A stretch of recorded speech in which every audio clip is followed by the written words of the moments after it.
समय सीधा नहीं है, ये गोल गोल घूमता है। धर्म के सभी मानते हैं कि समय बड़े बड़े चक्र होते हैं जिन्हें युग कहते हैं। इन्हीं युगों से पता चलता है कि सभ्यता आगे बढ़ेगी या पीछे जाएगी, कब अध्यात्म आगे बढ़ेगा और कब पीछे जाएगा। अभी कलयुग में है हम, अंधेरे वाला युग है जो।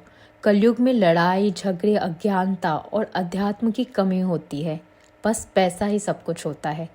धर्म यानी अच्छे काम, एक पैर पर खड़े होना मुश्किल रहता है, लेकिन इस अंधेरे में बदलाव उम्मीद है। जैसे अंधेरी रात के बाद सूरज निकलता है, वैसे ही कलयुग के बाद एक नया युग सतयुग आएगा। समय के इस चक्र को और बदलाव समझाना बहुत ज़रूरी है। इसे आगे बढ़ सकते हैं और नए युग की शुरुआत पहचान सकते हैं। कलयुग का अंत असली अंत नहीं है, बल्कि एक नई शुरुआत है। शुरुआत वापसी करने की।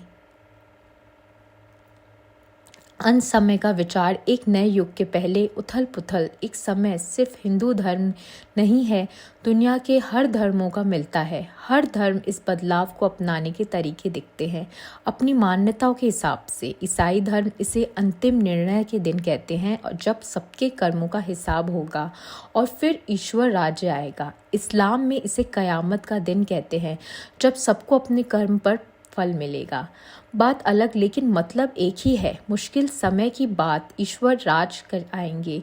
अलग अलग विचारों जानकर हम इस बात की अहमियत समझ सकते हैं। इससे पता चलता है कि सब चीज़ें जुड़ी हैं और सभी अच्छे और शांत संसार कामना करते हैं।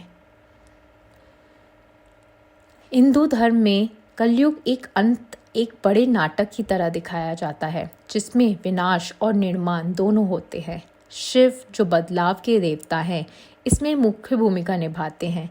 वे विनाश करते हैं और नया निर्माण करते हैं। विनाश प्रलय रूप होता है, एक ऐसा बड़ा बदलाव जो ब्रह्मांड डुबाते हैं। ये खात्मा करने के लिए नहीं, बल्कि सबको अपने समेटने में है।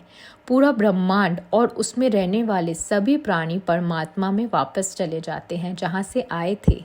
प्रलय डरने का नहीं, बल्कि उसे अपनाने की ज़रूरत है। ये अंत नहीं है, बल्कि अपने मूल पर वापस आने की चेतना का अंत, सागर से मिल जाना है। समझने की बात सुकून देती है और बताती है कि विनाश बीच में नहीं, निर्माणता है। सृष्टि मूल वापसी के रूप में प्रकट होगी। बुद्ध धर्म में भले ही किसी रचनाकार देवता की बात न हो, लेकिन समय के चक्कर और चीज़ बदलते रहते हैं। माना जाता है कि कलयुग का अंत एक चक्कर स्वभावित अंत है, एक ऐसा युग का खात्मा होना जो दुख धर्म है। और इस समय मृत्युता भविष्य बुद्ध का आना बताया गया है। यहाँ बताया जाता है कि धर्म बुला दिया जाएगा, तब ये धरती आएगी, ज्ञान और करुणा ज्योति जलाएंगे और उन लोगों को एनलाइटमेंट दी जाएगी जो बुद्ध धर्म में अपनी जिम्मेदारी जागृत जोड़ देते हैं। हमें याद दिलाते हैं कि सबसे बुरा समय भी मुक्ति रास्ता खुला रहता है।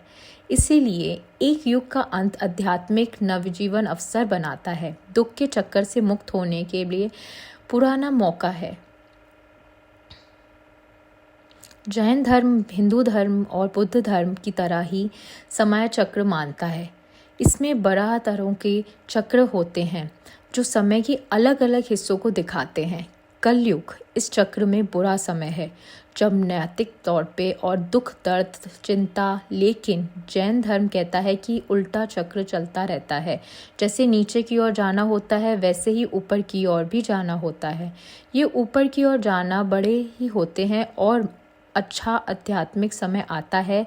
चक्र आशा सकारात्मक संदेश देता है, हमें याद दिलाता है कि बुरे समय में भी अच्छे बदलाव की संभावनाएं होती हैं। यह हमें अपनी आध्यात्मिक उन्नति ध्यान देने के लिए प्रेरित करता है, ताकि हम अपने कर्मों से चक्र को पार कर सकें।